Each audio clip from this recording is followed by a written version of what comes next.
ఆయనతో సహవాసం. ఆయనకి ఏం కావాలటండి? సహవాసం. దేవునితో మనం ఉండాలని దేవుడు ఎంతగానో ఆశపడుతున్నాడు. దేవుడు పదే పదే చెప్పాడు, దుష్టుల ఆలోచన చొప్పున నడవద్దు, పాపుల మార్గమున నిలవద్దు, అపహాసకులు కూర్చున్న చోట కూర్చుండవద్దు. ఇది సహవాసం.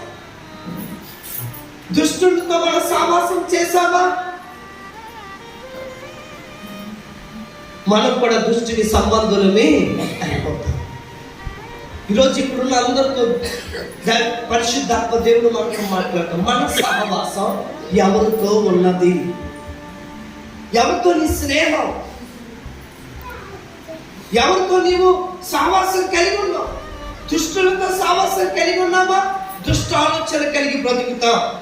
పాపులతో సహవాసం చేసామా? పాపిగా నీ జీవితంలో మిగిలిపోతా. అపహాస్యంతో మనం సహవాసం చేస్తున్నామా? ప్రతి ఒక్కరిని అపహాస్యం చేసి ఈ వ్యక్తి ఎలాంటి వాడని చెడ్డ పేరు తెచ్చుకునే స్థితికి వెళ్ళిపోతాం. ఎలా? మనం చేసే సహవాసం బట్టి. దేవునికి స్తోత్రాలు.